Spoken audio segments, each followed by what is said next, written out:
aura is 10 times larger than anyone else. I mean, it's magnificent. They said, well, we're just students. But once a week, we go down and do a class with Dr. Hertak. We're up in Northern California. They would drive down to Southern California. And he's coming up here to do a lecture next month. And I was at that lecture and had an instant rapport and understood that this is a man who is unique. He's real, and he's been bringing through, as you heard in his lecture, amazing connections and information ever since. And it's just a delight to follow him. And the album that we did, that he showed you at the end, has a power that combines sacred syllables and sacred tones. What I focus on is mostly the tones. And part of the reason for this is simple. Well, in a non-controlled environment, anytime you listen to words, that part of your brain, the left hemisphere, the analytical part, is paying attention. It kind of unbalances the brain. Also, there's an emotional aspect. What I was guided to work with was using music as a vehicle to balance the hemispheres of the brain.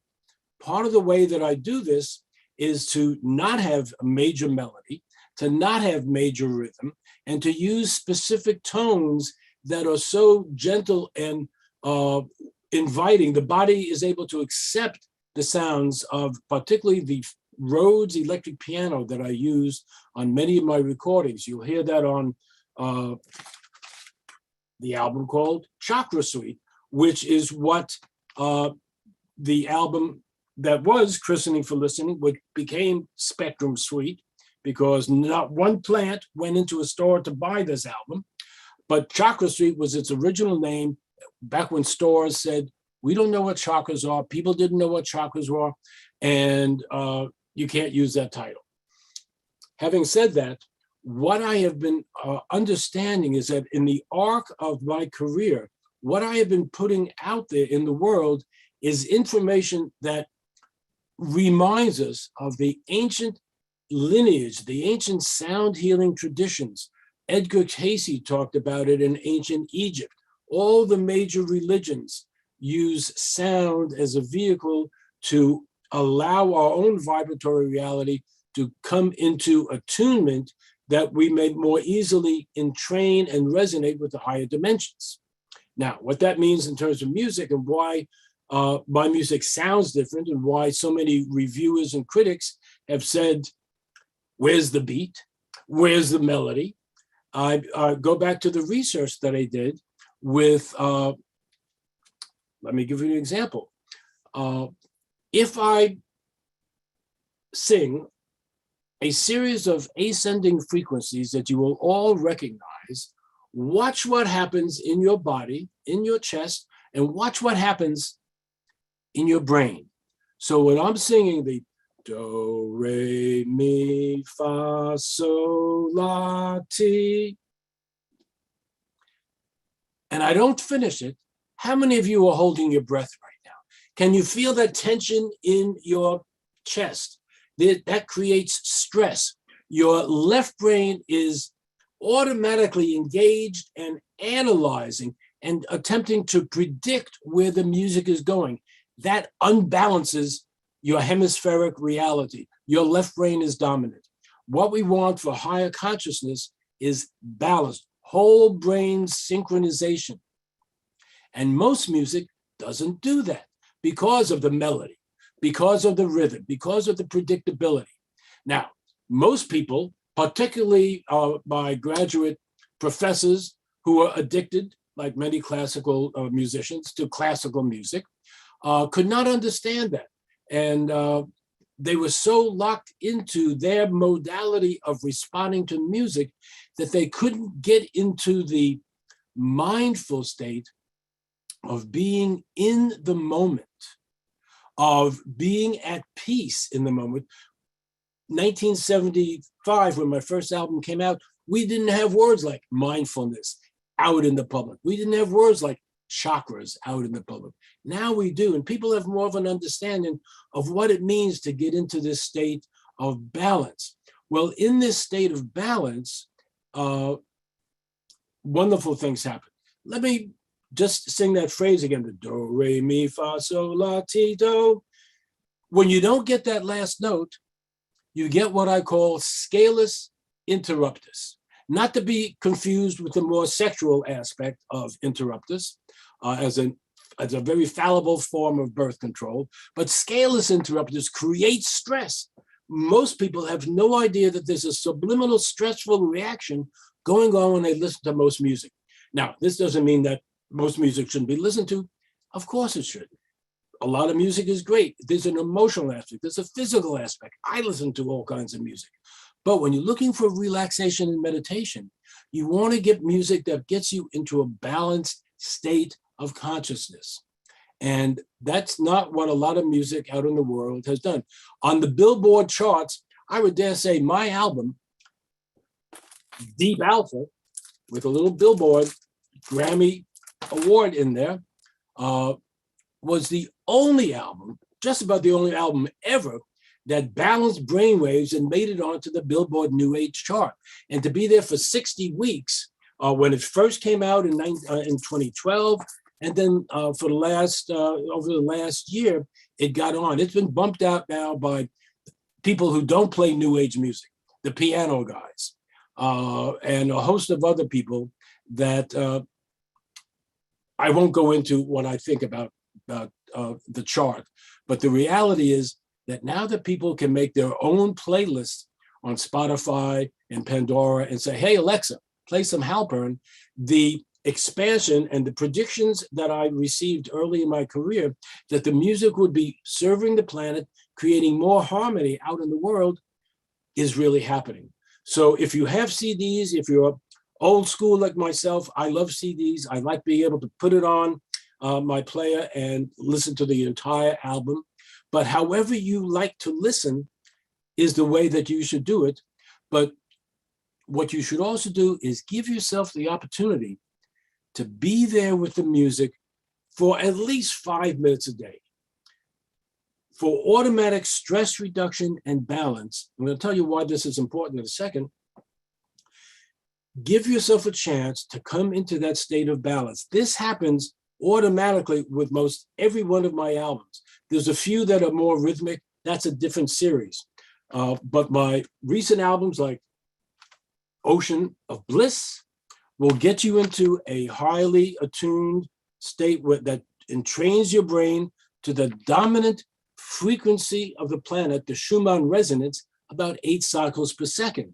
And that is the same frequency that we have entrained into the album Cannabis Dreams. And that's also what you get into with Chakra Suite when you just allow yourself to be with the music. Our bodies are so ready to shift into this state of balance. One of my mentors, the great scientist Itzhak Bentov, wrote the book Stalking the Wild Pendulum and says, if you were to ask the body, how would you like to be stimulated? Would you like to be just rattled and hit with dissonant sounds? Or would you like to be stroked? Would you like to be caressed by sound?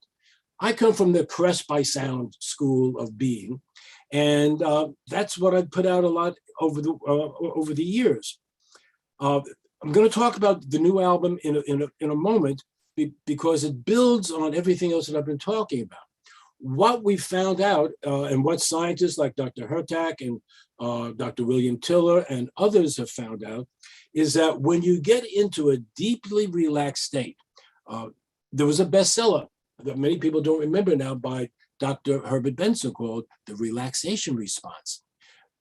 And Itzhak Bentov, also in the Boston area at the same time, were working on the same aspects of when you get the body balanced, a whole host of different circumstances happen in the body.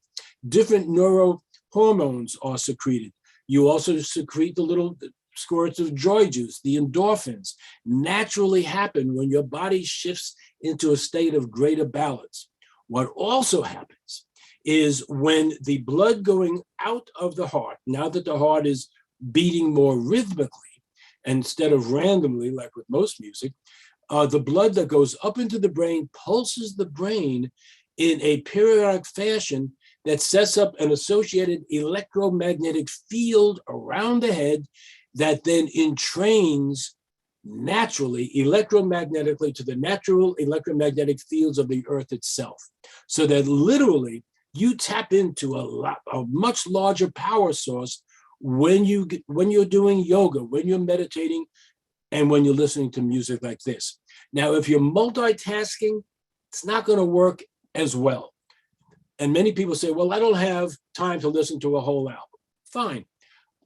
I come from New York, as many of you know. I said this to the music therapist who said, if you listen to a whole album of classical music, you'll be relaxed. And I said, I don't have time to listen to a whole album. What do you got that could do get me there in 5 minutes? And in 1973, they said, there's no music that could get you into a balanced brainwave state. And I said, look at this research. There is now. There wasn't before my album. There is now. And I've done 100 albums since then that get you into that state automatically. All you need to do is to listen, to be there. And this concept of attuning to the electromagnetic field of the earth, but also to the higher dimensions. And this is where my work ties in with the work of Desiree and Dr. Hurtak, Doctors Desiree and J.J. Hurtak. Let me get them both properly acknowledged there, who have been doing their work around the world for many, many decades. Okay, so let me also just define a couple of things. Entrainment, there's a couple of words I've used, entrainment and resonance. Entrainment is, and brainwave entrainment is one form of two major forms of entrainment. Entrainment meaning that a stronger rhythmic stimulus will cause a weaker rhythmic reality to synchronize with the stronger frequency. So that if I'm tapping my hands like this right now, your heartbeat will virtually instantaneously match this beat. And if I speed it up, your heartbeat will be speeding up. And if I slow it down, your heart will slow down. I mean, musicians know that. They may not know this intellectually, but they know it obviously by the music they play and watching the reaction of the audience. Well, that's physical entrainment, working with the heartbeat, and that is measured in beats per minute. The more subtle form of entrainment is brainwave entrainment, which happens in terms of beats per second, or what we call cycles per second, which is also called Hertz, H-E-R-T-Z, abbreviated HZ. And that's why you'll see some of my albums talking about 8 Hertz, and the deeper albums like Deep Theta get you down into 7, 6, 5, and 4 Hertz. And when you get into that frequency, you activate much deeper levels of cellular communication in the body. It's the place and the state where you could communicate most effectively with your genes. You could instruct your DNA to express for higher levels of wellness. This is the topic of one of Dr. Deepak Chopra's recent books. It's the breakthrough that Dr. Bruce Lipton brought out in the biology of belief, that when you can speak to your genes, speak to your cells, you can manifest, you can control some of your destiny. You're not locked into just heredity. I remember when I met Dr. Lipton, I said, Bruce, that's great. How do you speak to your genes? What's the secret formula? He says, you just use English. They understand. It works. I said, how could something that simple work so profoundly? And that's the same way as the music. It's simple, it's profound, it's how we are biologically pre-programmed, and that's how we are built. All systems in the body, if you go back and read Dr. Benson's book, systems in the body work together. Music like this supports the body's innate intelligence. And that's what we're saying. I don't have to say that I have the answer that will tell you how to heal. I set the table and your body chooses what it needs, to heal itself. That also is a wonderful way of empowering the listeners. And the amazing thing is it does even work if you're listening as background music. When I first came out into the public, a lot of people only listened to my music as background. It was background in yoga classes. One of the ways I met Mark Becker was he was using my music in yoga class. He said, this music is great for doing yoga. Many people have discovered that. But when you listen to it as a meditative focus with focused intention and attention, the music can take you much deeper and much higher. And that brings me to the tie-in with the two recent albums, the series that began several years ago, the first one being Echoes of a Dream. I had been working with several compositional structures that I would add on to over a series of months. And then I met a remarkable vocalist named Kristen Hoffman. And I invited her to overdub on one of the arrangements that I had done. She recorded in her studio, sent me back her incredible vocals and the harmonies, which included things that I had heard in my head and then went far beyond that. And that then became the title track of Echoes of a Dream. Many other great tracks on the album.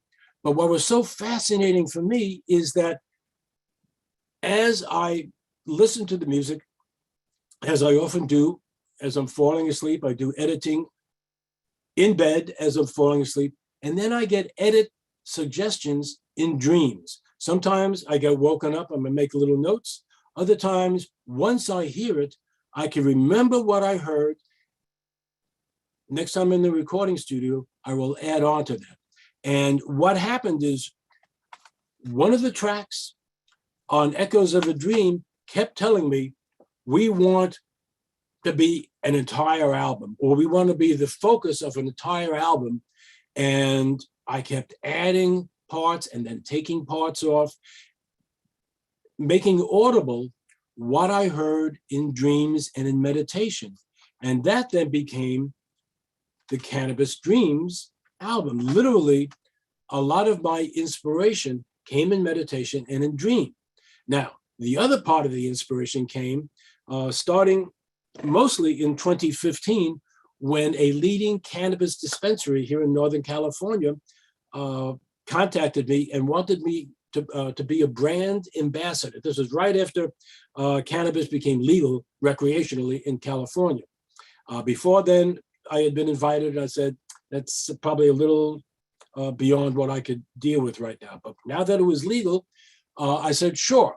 Who else is going to be in the brand ambassadors?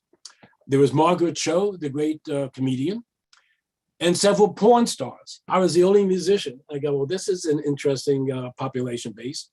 Unfortunately, the program didn't last very long, but they gave me the strain that I had asked about to be spiritually uplifting, meditative, and healing. And the master growers infused that marijuana with that vibration, so that when I would have just a little bit, and I'm a very microdose kind of guy, it would get me into a place where I could tap into the music week after week. I'm in the studio once a week, where I could go back to the same place, smoking the same strain of music, same strain of cannabis, and hear the same music.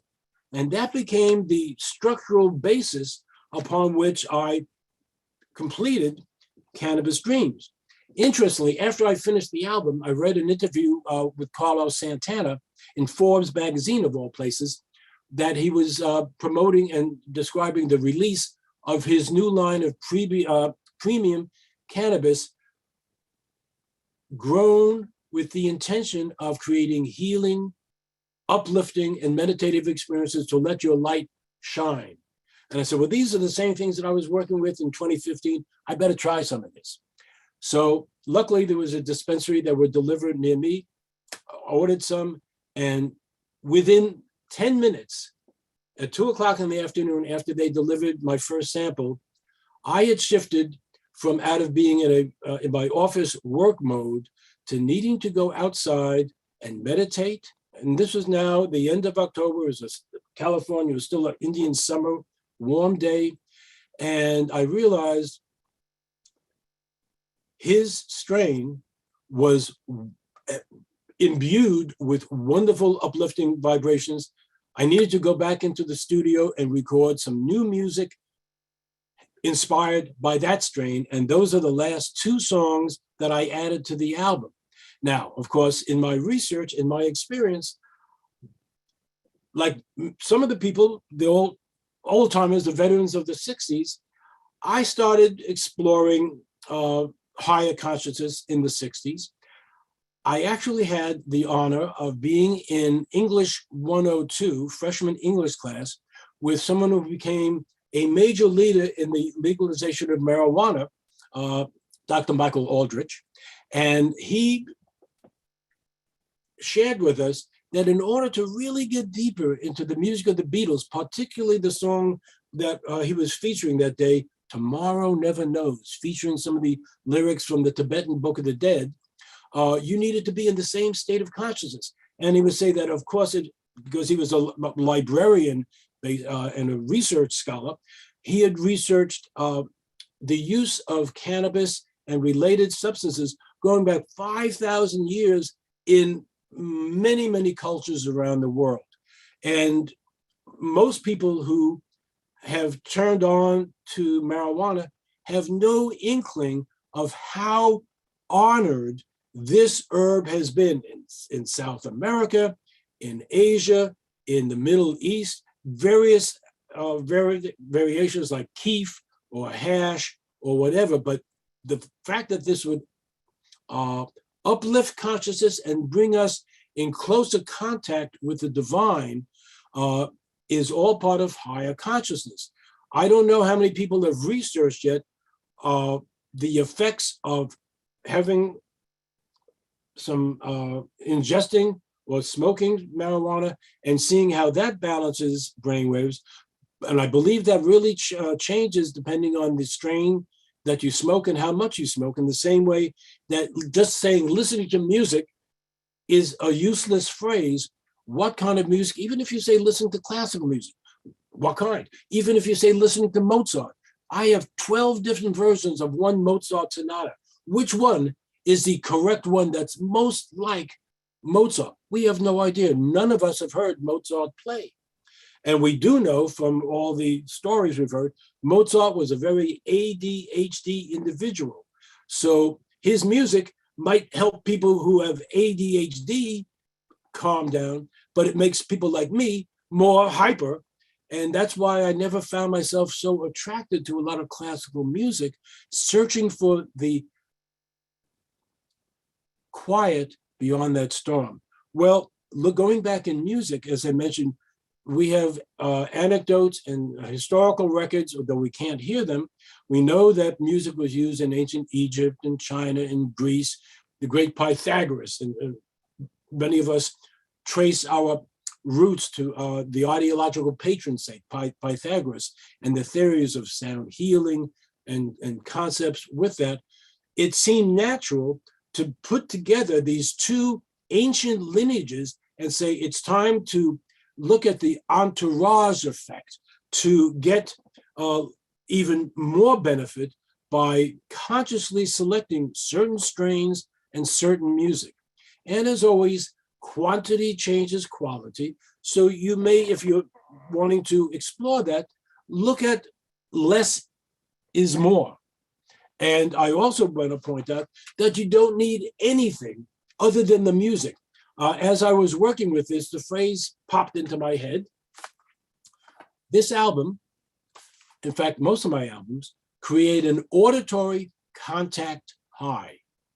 So just by listening, your cells are restructured and reorganized and reharmonized to come into greater harmony with each other. Your brain waves are balanced in the same way that pioneers like Dr. John Beaulieu, who's done such great research and shared such great information with tuning forks. And the people who've come after him, who very often don't credit him, and I think they invented things that John was working on in the 70s.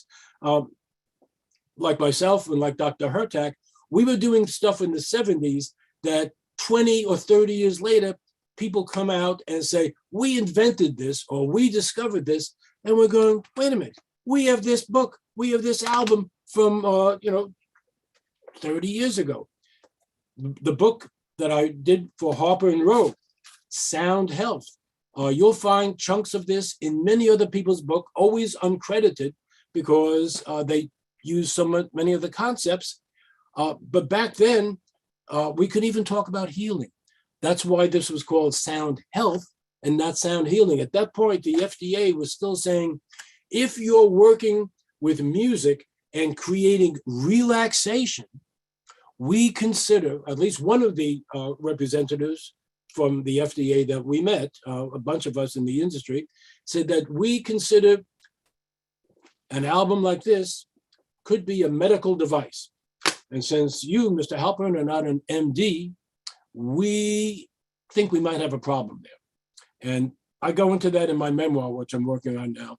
But very quickly, better brains at the FDA realized that that's not a problem. And I did ask, coming from my New York sense of humor, I meditate, Mr. FDA guy. I meditate looking at a sunset. How come you don't bust the sun? And he said with a straight face, the sun doesn't promote relaxation on the back, on the tray liner of his CD. Bada bum.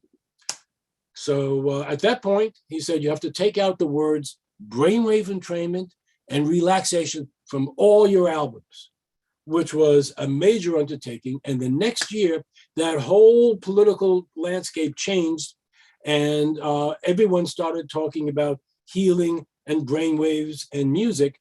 And it suddenly became a thing. And music that was not balancing brainwaves, because there are no authorities that say truth in advertising is a viable concept.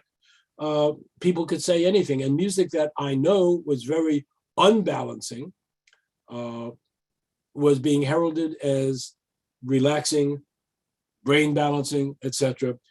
So you need to do the homework. And when you get into a relaxation, any of you who've meditated, any of you who've listened to crystal bowls or tuning forks or have done yoga, you know what relaxation felt like. If you're like me, you didn't realize that a great majority of the population of the United States in particular, and the whole Western cultures, never really knew what relaxation is.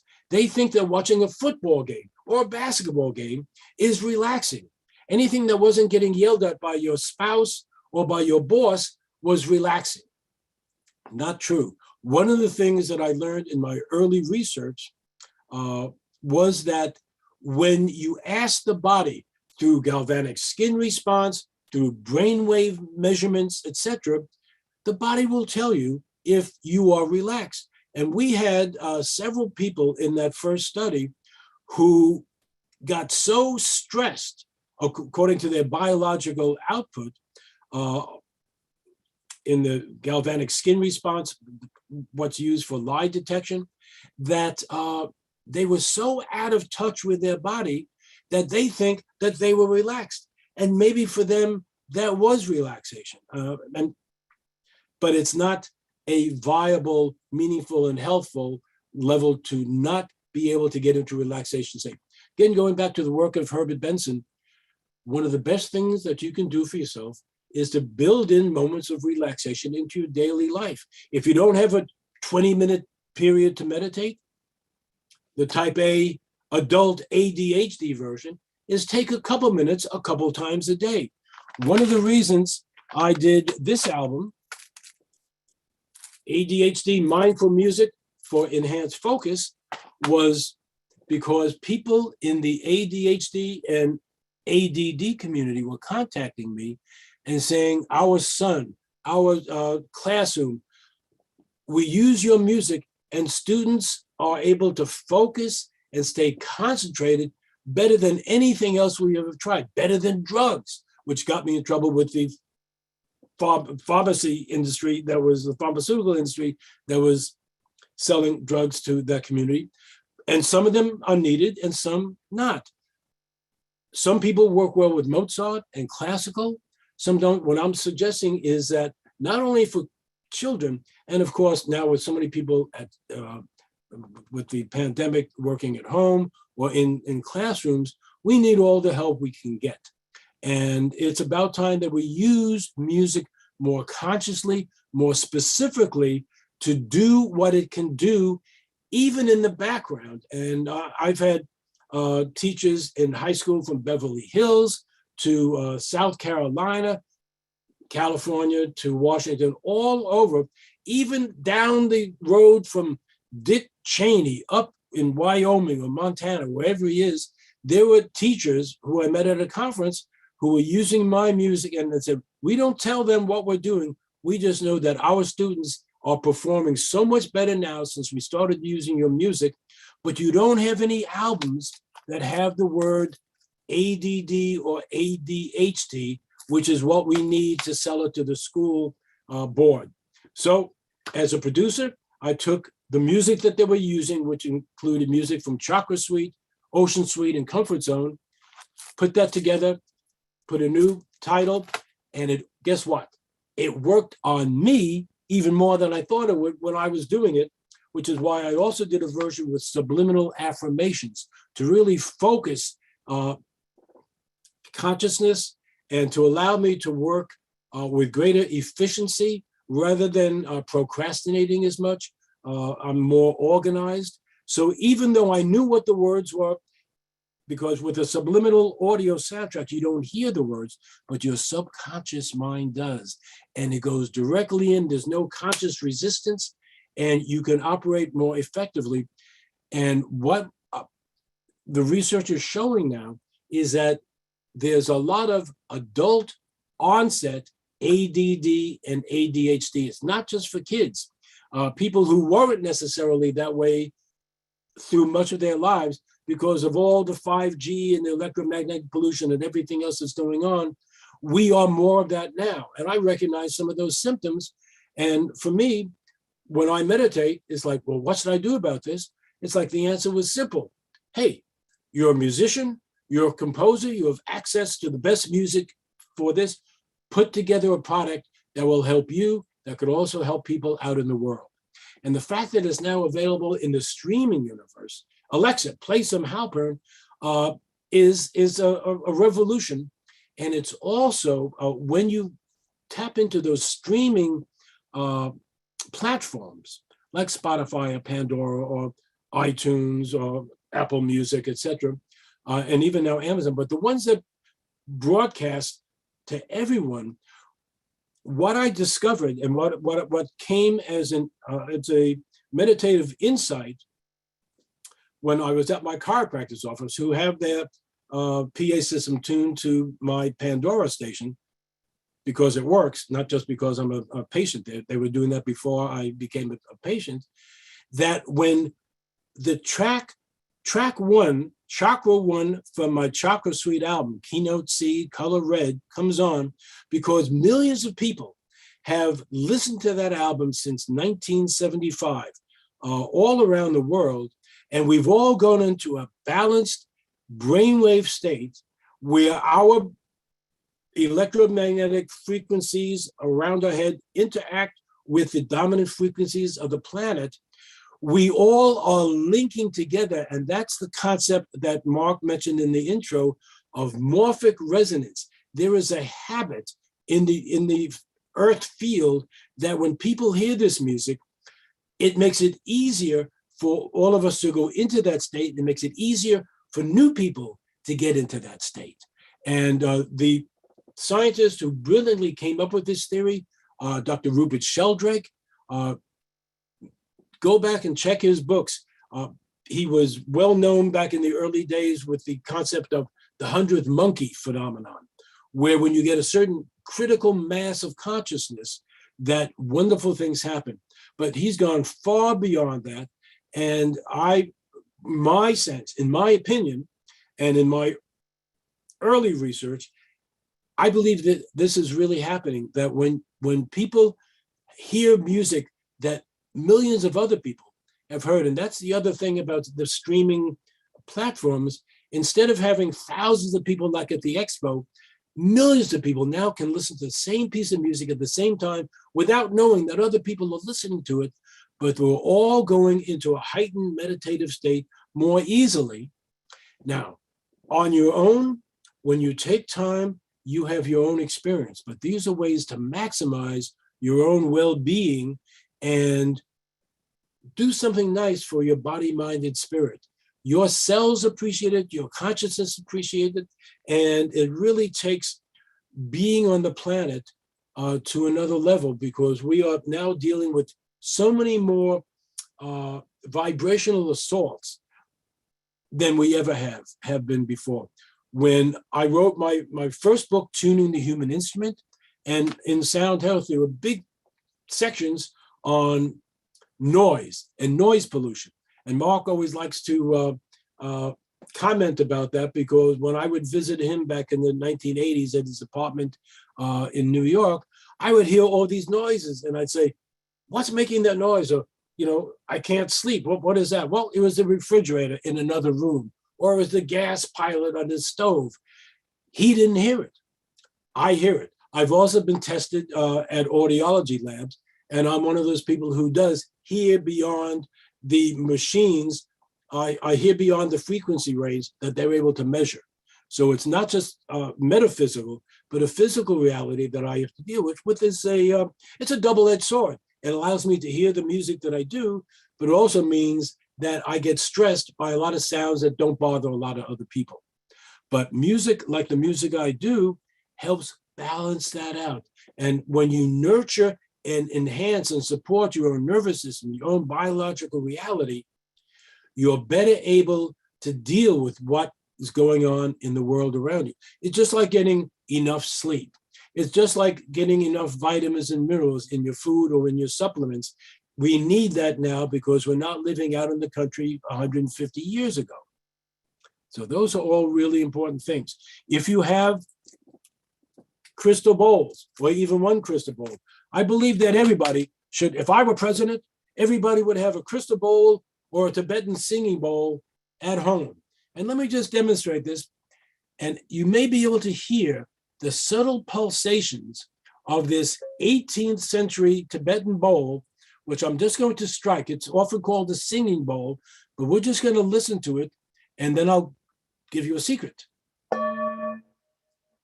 Now listen to the furthest away sound, and you hear that wah, wah, wah, wah, wah, wah, wah, wah, wah. And let me try another kind of mallet. Oh, you couldn't do the other thing.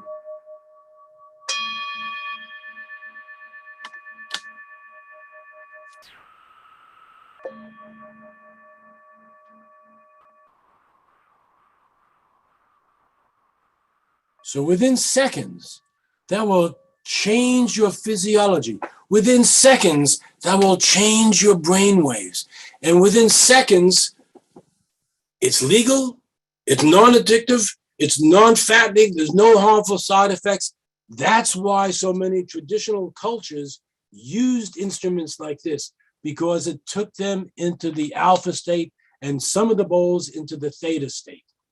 When I first heard the Rhodes electric piano, I heard it in meditation before I had ever seen one. And the first time I saw one, I was playing in a band that was opening for Herbie Hancock in San Francisco, Herbie, the great jazz musician. And he had one of the very first Rhodes electric pianos. And as soon as I heard it, he played, just as he was warming up, an arpeggio going up the scale, and I had an out-of-body experience. And I said, I need to get one of those instruments. Sold my spare guitar, sold my spare trumpet, and that launched me in my healing music career when I had an instrument that I could play that would instantly, and get this, not only relax the audience and the listeners, but it relaxed me. And as you listen to the vibrato and the phase shifting on the way that I have the Rhodes piano set up, I just had a revelation the other day that without knowing it, I was going into a theta state without smoking anything, without doing anything else, automatically, as soon as I sat down at my Rhodes and started playing, because I would set up the tone and the vibrato to just entrain my brain. But we didn't have that language to describe it as such in those days. So this is built into so many of my recordings because it's an instrument that basically no one else is playing nowadays. Everyone else plays just synthesizer variations and imitations of the true Rhodes electric piano. It's like a series of tuning forks. It's a magical instrument.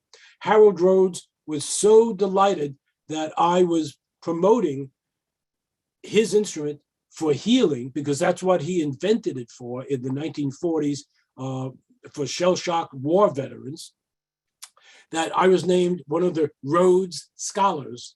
And at one point, there was going to be a big concert with myself and Chick Corea and Herbie Hancock and a number of other musicians who play it, but they couldn't get the concert together, so it never happened. But the instrument is magical, and that's part of the secret ingredient of my recordings. So a couple of things. Since I can't play live here today, you can hear samples, the longest samples, meaningful samples of a minute or minute and a half on my website, stephenhalpernmusic.com. If you go to Amazon, you could have a 30-second sample, which is good, but not enough. Back in the day, we would always start out with a slow, drone to get you into the state before the first notes would come in. Nowadays, with short attention span theater, we got to get right into the thing. And on my website, you have time to get the buildup and hear the music on all the tracks. But and also on YouTube, my YouTube channel is youtube.com/StephenHalpernMusic. I've just been creating a number of new videos, both for Cannabis Dreams. There's one that just went up last week. That will, well, obviously do not drive when you're watching it, but do not drive after watching it, because the effects linger just on its own. It's some great imagery, some great music. And there's a new one that'll be going up next week on for Deep Theta. There's a number of them for Deep Alpha and Deep Theta. They're already up there. Check them out after the expo. Enjoy. I see that my time is just about ending now. But my handle is You can talk a little more. Twitter. You can talk a little bit more if you like. Okay. Tell people to get in contact with you. Okay. Wow. There's a voice that just came out without the. This is and also, and he's very eligible, by the way. He's an eligible bachelor. So yeah, come in contact. He has an email, and he has phones, and he has the whole thing. I'll come back in a bit. But you do about 5 more minutes. Okay, great. So the concept, and there's one other thing. Now, over the years, I have mostly focused on instrumental tone because it is a way to get beyond the emotional attachment. When we watch the Grammy Awards, when we watch the concert for New York City and all these great events, or Live Aid, the host always talks about the healing power of music. But that's always about the healing power of music and words and chord patterns. And the ones that we know that are great because they do so many great things. Just like so many of the Beatles songs, whether or not they compose all or they had a team working, their songs were brilliant and opened up the world of music for all of us. I obviously spent a lot of time listening to the final chord of A Day in the Life in various states of consciousness, when you hear all those shifting harmonics and the different overtones. And I worked with my engineers in the early days to develop a certain array of microphones that would extract and record the harmonics of the grand piano and the other instruments in ways that most other engineers would try to get rid of. We just want the note. And I say, no, it's not just a note, but it's all the harmonics, the higher overtones. And that would remind me of one other important point. With music, it's not just the notes, but it's the energy that comes through. And I can tell you that every album that I have released, I have been in a meditative state. I can't play this music if I'm not in a meditative state. The music comes from a place of peace. I get into that state of mindfulness, and then I wait and I listen, and then I play. And I don't know the next notes that I'm going to play because I improvise when I'm recording. It's spontaneous composition, improvisation. But when I play one phrase, as I listen to the overtones, I'll hear the next phrase, and then I play that. And as I play the next one, I can't remember what I just played. So I am totally in that state. And because of that, that energy, that information field gets recorded, whether we had the old analog reel-to-reel tapes or it gets recorded now into the computer. It is transmitted and radiated when you listen. So you pick up not just on the music and the notes that I play, but on the state of consciousness that I am the focal point. And as I've mentioned over the years, I learned early on that I work with a band. Most of you can't see them, but I have co-creators and co-composers, and I've gotten inspiration from a number of different higher dimensional beings and some famous composers that I'll be talking about in my memoir. But I'll just mention a couple names. Find out more reading about Rosemary Brown. Read the book On a Slide of Light by Greta Woodrue, where they talk about some of the experiences that were witnessed by other people. And of course, in the studio, when magic happens, even though there's only myself in the studio and in the console room is the engineer, we have audible proof and sometimes video proof where the studio room is filled with light.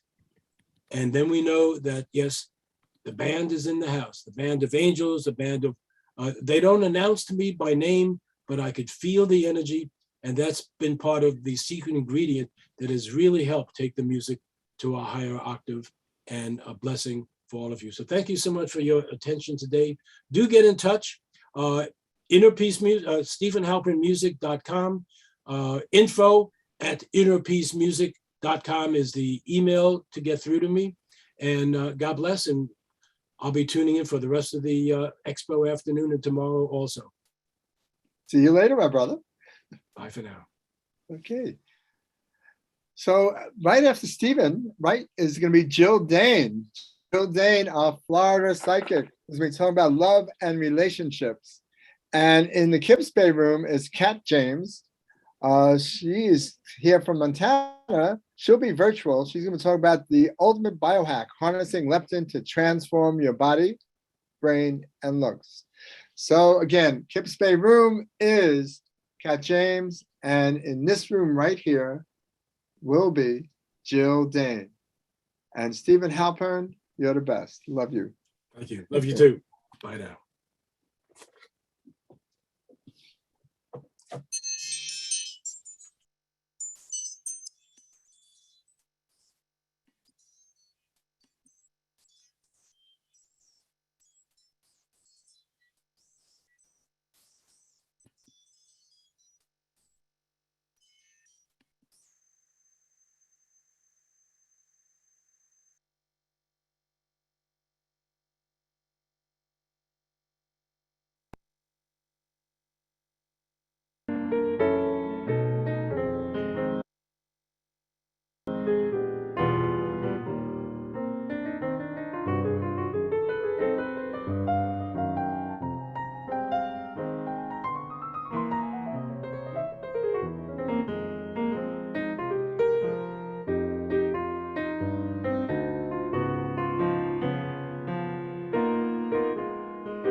So in a moment, Jill Dane will be walking into this room talking about love and relationships.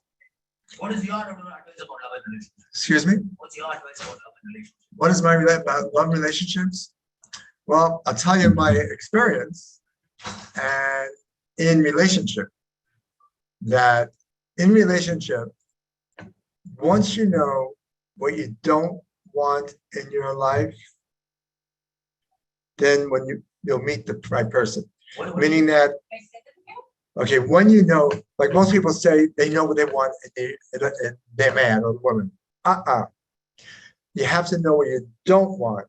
Because once you get rid of everything once you get rid of everything that you don't want, what's left is the beauty and the pearl. Because you can say what I want and find someone you want, and they can have all these other things too. Yeah. And, you know, I mean, I'm old enough where practice makes perfect. Yeah. So, no, you have to know what you don't want in a relationship. When you know what you don't want, what's left is what you want.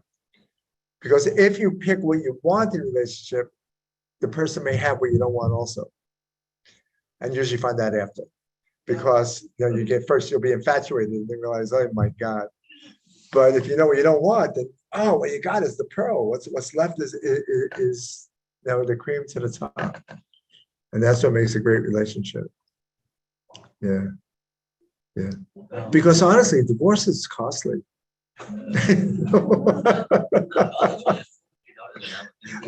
Ladies and gentlemen, look at who's coming into this room. No, one only, Jill Dane. So Jill, are you gonna be standing or sitting? I'll do both. Oh, well, okay, but let me show you what's up. That Oh, I forgot my marker. Did you have a pen? Yeah. okay. So because this is the computer. Okay. So if you want to sit here, No, I or can't if sit. you want to stand, I'll stand. okay, I'll put it up here.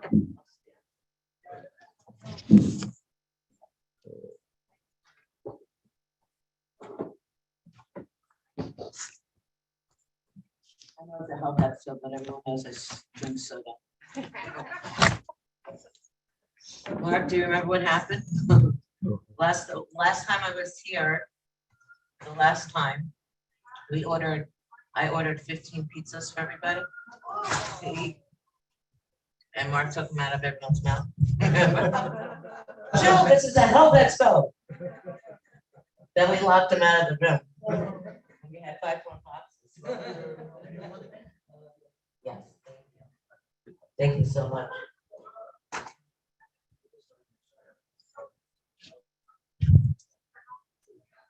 Wait for more people.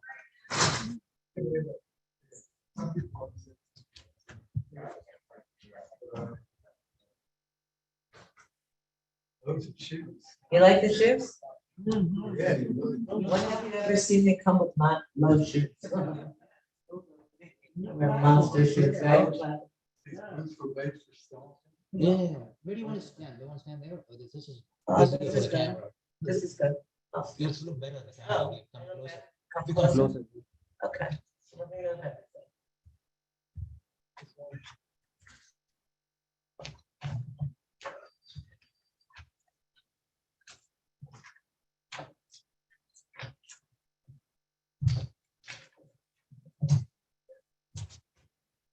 So instead of the pizza, I ended up getting those Brussels sprouts, you know, the sprouts for everyone.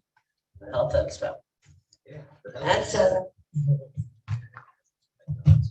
no, but everybody should be eating healthy right now. You know, the one thing I can say, and I only want to bring up the pandemic once, okay?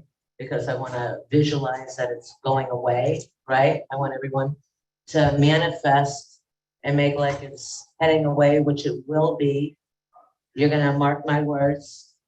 Every prediction I've said in New York has happened ever since I've been coming here. And you're gonna see by the end of next year, by January 23, 24, there'll be a whole new light. We'll just say it that way, right? What everyone should do is every morning when you wake up, because a lot of people have been living in fear. And what you should do every morning, take 5 minutes out of your time and meditate for 5 minutes, pray for 5 minutes, and start your day. You'll feel better with everything that. Hey, Joe, two things. One is you're walking away from the camera. Two is you gotta hold it closer to you when you walk. Is that good? Oh, that's the best. That's the best? I love that. Oh my God, I thought God was talking to me. I thought heaven was speaking to me. I said, I love when you call me God. The higher power, I call it. I call it the higher power. Whatever God you believe in, whatever angels you believe in, you know, you pray to them. And I always do believe in that. I believe we're all the same. We're all the same color, same person, inside and out, correct? So on that note, how many of you are single? Raise your hands again. Okay. And what have we been doing? Because what have we been doing to meet other people? Have you been getting out to meet other people? Have you been going online? Everything? No? You know, I always say go to the grocery store and you never know who could be there at night, you know, women and men. You know, they're working men, we'll just say it that way. So when do they go grocery shopping? At night, right? And how bad could they be? Or to a function like this, or any function. And if you have the opportunity, if I could say, someone says, come to this event or come to my house, don't say, oh, I'm in bed, I'm tired, I don't want to get up. No, get up and go, right? Right? Because you miss out on opportunities, if I could say. And those of you, how many times, if I could say, that you have met somebody and it could have been, you know what signs are, right? You know, like I'm talking astrological signs, right? So you could have been with a narcissist, pathological liar, Scorpio. No, I'm kidding. I'm kidding. Not all Scorpios are the same. Just kidding. Kidding. I love Scorpios. You know, but what I'm saying is, what I'm trying to say is not all signs. So if somebody was that way, women or men, not all signs are a pathological liar, you know, or comes off one way and is another way. And that's why I always tell people, when you meet somebody, or even if you're in your own relationship, in a marriage or a relationship right now, and if it's not working out the way you want it to, you start fresh, you start going on dates. You start making like you first met the person for the first time and go on a date with them. Even if you're with them 3 years or 5 years, and the relationship is like a blah relationship, you could bring that blah relationship into a healthy relationship. Correct? Now, there are some people that have been in relationships for a very long time and they let themselves go. They don't put the makeup on anymore. They don't get dressed anymore, right? Or they don't be intimate with their person anymore. And that's no excuse for someone to go find someone else. But always do something for you to make that relationship sparks. I always tell people. And right now, you're gonna see with next year, if I could say, everyone, next year, people are gonna be more alive than everything else in the next couple years, if I could say, for dating and meeting healthy people. And next year is, I'm picking, see, that's a sign right there, the noise, right? So, I believe in signs and messages, so I'll just say that. I gotta tell a quick story so you guys can hear this. Something just recently happened, and I'm a big believer in the eye, as you could say. Do you know what the eyes are? The third eye, right? These are good luck eyes. And all of a sudden, 3 eyes just broke in front of my hands with someone being there. So we went downstairs, and all of a sudden, another person texted me today that they were getting married. And with the person that I was standing outside with, they just said, Jill, I'm getting married, blah, blah, blah, blah, blah. And all of a sudden, the wedding party just went by us. Wow. Isn't that crazy?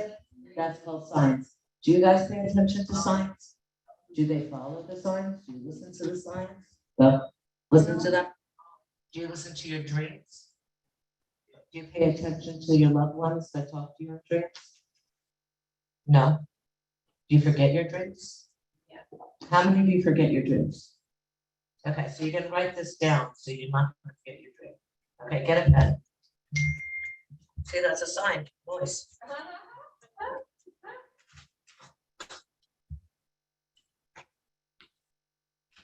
Sorry about the soda, everyone. Make like this is water, okay? I tell everybody else what to put in their body, but I don't put it in mine. I should take my own advice. Okay, so what you're gonna do is, when you go to sleep at night, for those of you, how many of you forget your dreams at night? Okay, so what you're gonna do is, you're gonna put a glass of water, any glass, not a bottled water, a glass of water. Type that down so you can remember it, okay? Because you're missing out on who's telling you something in your dream, right? Put a glass of water on the bed. Put a glass of water next to the bed. Not on your bed, on the nightstand, right? Put a glass of water, and it's like a symbol, okay? And put a pad and a pen where you can put your phone. And as soon as you wake up, you look at the water, you'll remember your dream, okay? If you don't remember your dream, spill the water out, and the next day, put a fresh glass of water next to your bed. You'll be in tears to see who comes in your dreams at night. You understand? Yeah. And that's how you'll remember. It's psychology while you're sleeping. And while you're sleeping, a lot of our loved ones, that's how they communicate. And they're like, go with this girl, go with that girl. No, this one's not good. And you're not listening, right? And your first intuition, I've always told everybody, you go with your first intuition. How many of you have gone online? 2? No? So are they gonna come knocking on the door? Huh? No? No? You gotta I'm not pushing online because not everybody's gonna meet their prince or their princess or queen or king online. But sometimes it's good to meet people. And a lot of people who have been in relationships or have lost somebody that they were in love with for a very long time, going online is good to get back into meeting other people. I'm just saying. Yeah. What was the last person's birthday that you were with? Hold on, let me turn this off. Here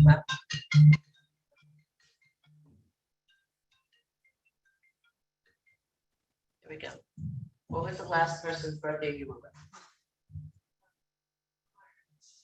And what's your birthday? September what? 22nd. And March what? Birthday was March.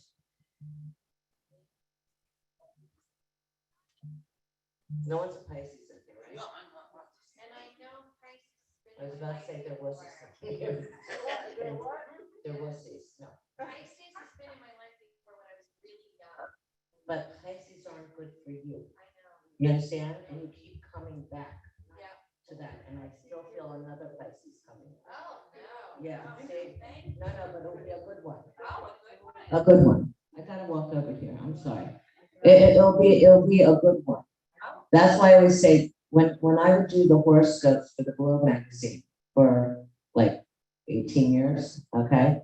It took me hours and days, 2 days. It took too much time for me because I would combine like 50 different Pisces, right? And psychically, I would put it together. Do you understand?